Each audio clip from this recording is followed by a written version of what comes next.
Hi, welcome to the Steely Podcast. My name is Sam Vido, and today we're going to be talking about student engagement. Please, Professor, introduce yourself. My name's Charlie McGovern. I'm in my 20th year here at William & Mary, and I direct the American Studies program. And I was in your Age of Soul class last year, and I very much enjoyed that, especially because of all the opportunities you gave in small group discussions to talk about things we found interesting. How do you kind of foster student engagement in your courses? Well, I try in teaching a course, especially a big course like Age of Soul. Yeah. I want folks to leave the class having figured out what they wanted to learn and then got a chance to learn it and to define it for themselves as much as possible. There are certainly courses where it makes sense to sort of say, this is the material and you shall learn it this way because that's the best way to learn it. Mm-hmm. But for so much of the humanities and the social sciences, so much of the learning we have to do in any kind of liberal arts environment on the one hand, and if you think of learning as equipment for living, to use Kenneth Burke's quote on literature, that's what he called it.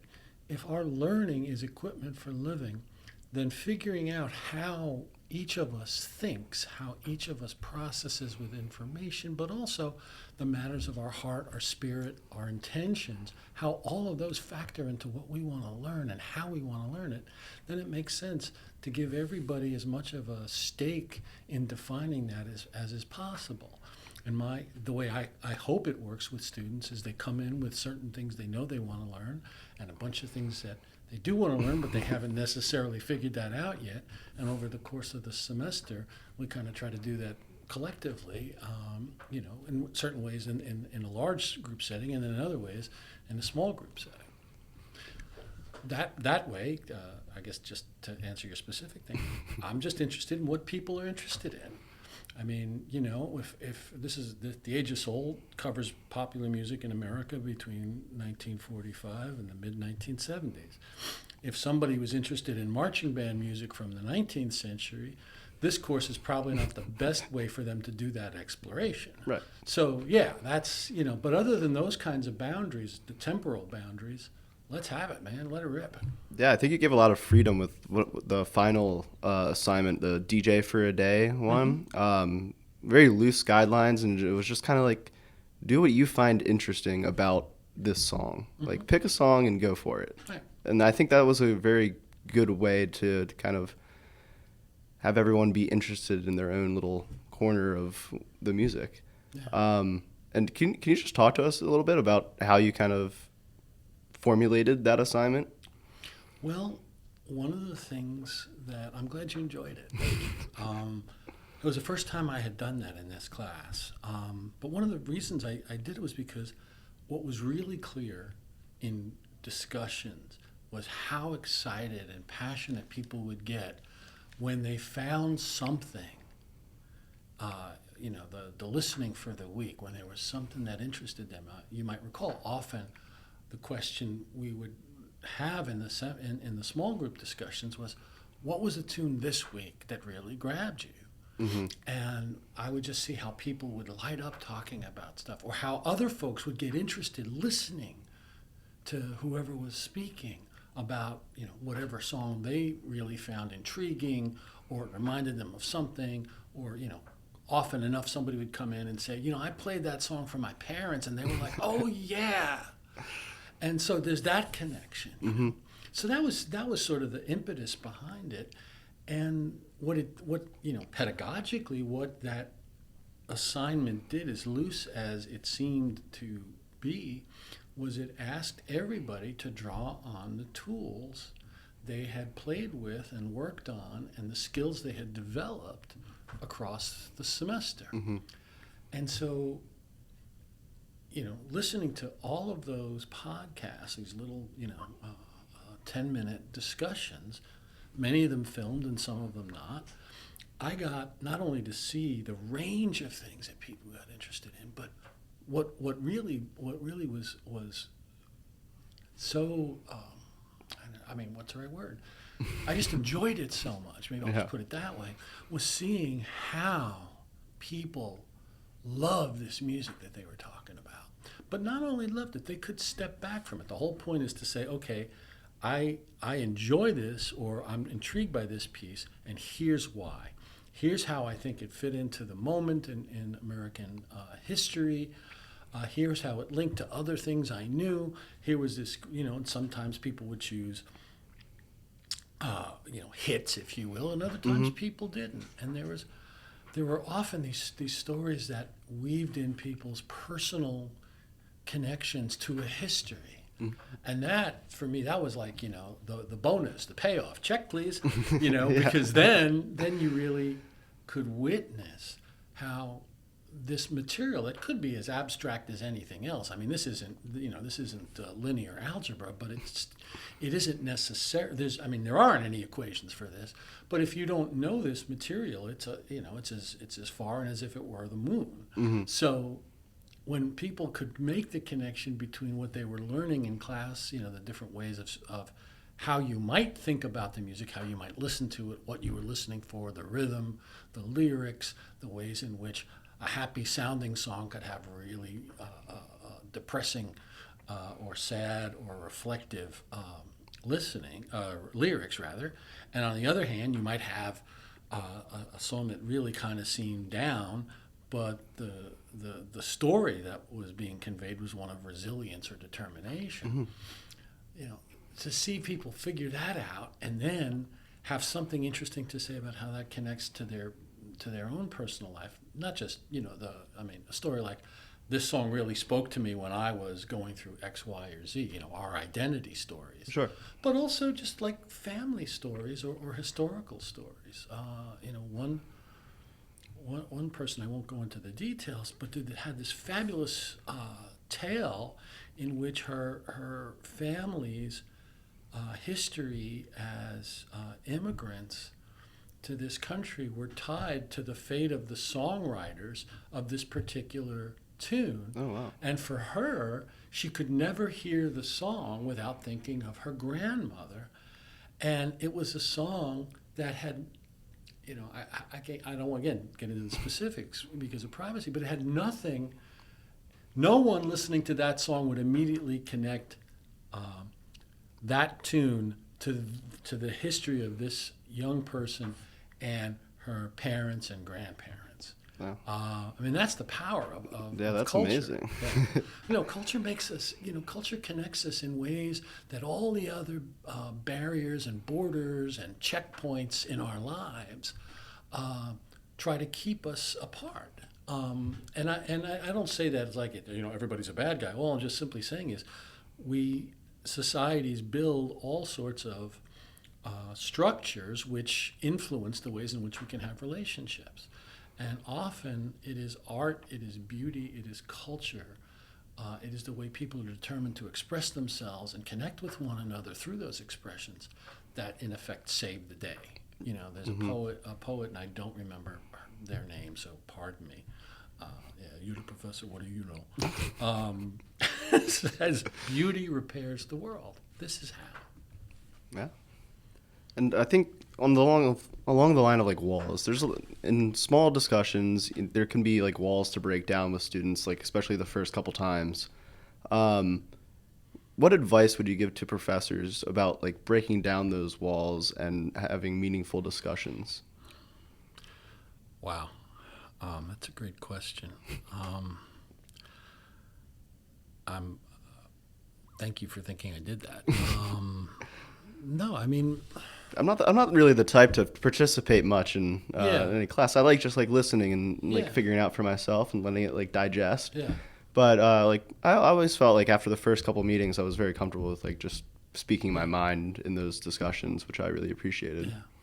Well, I guess from my perspective, I want everybody sitting around the table to feel like they can talk, and that no one is going to particularly think that what they have to say is either out of bounds or unacceptable or too uninformed to make a contribution.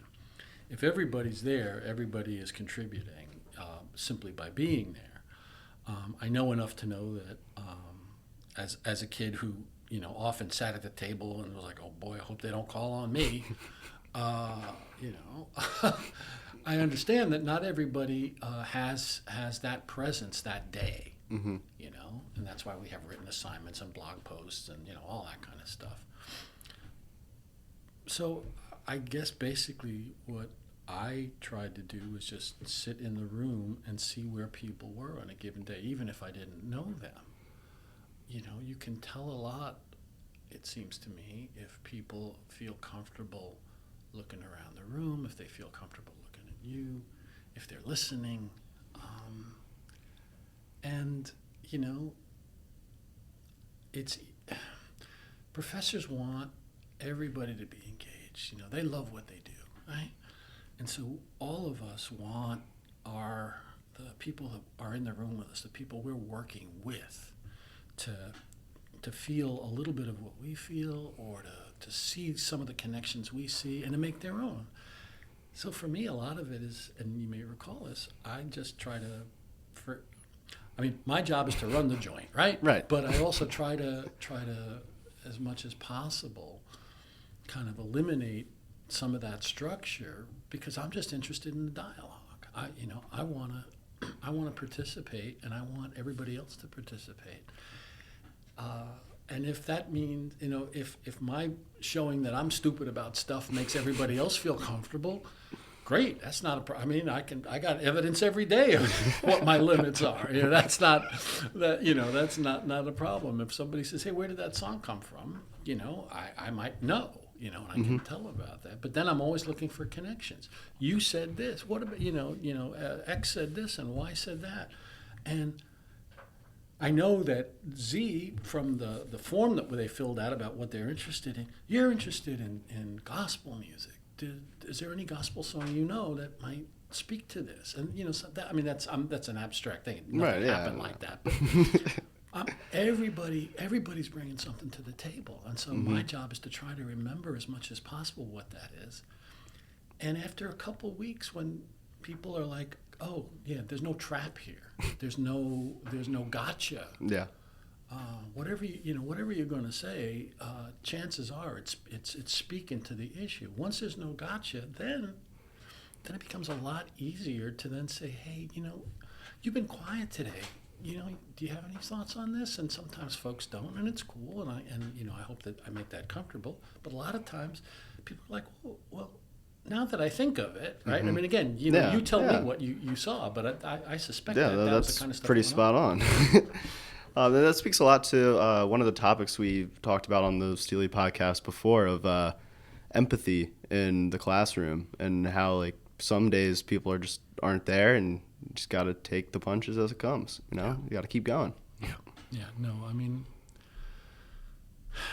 everybody's bearing a load. Mm-hmm.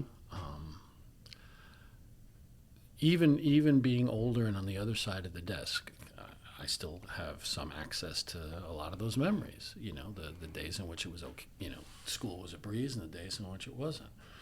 People have, and COVID just made, magnified this and made our awareness of it. It seems to me, people struggled. Who was going to work for their parents?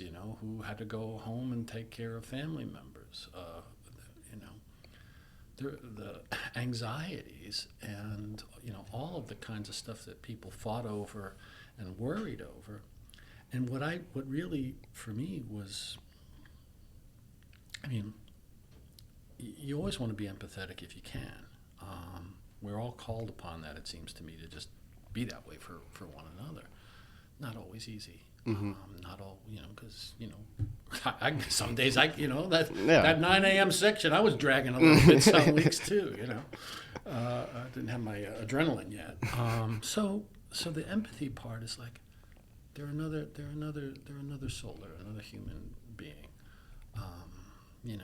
What's more important, that you may, that you help somebody feel okay and ready to contribute, or that they got the right answer on the quiz?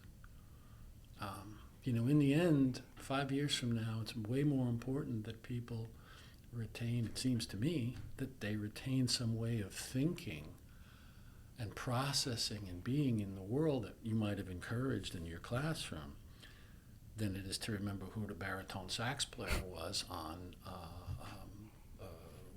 William A. Thornton's Hound Dog. Trick question or partly trick question. There was a baritone sax player on the record, but they didn't have horns, and so he was one of the guys barking like a dog. So yeah, just, everybody's a person. Yeah. Everybody.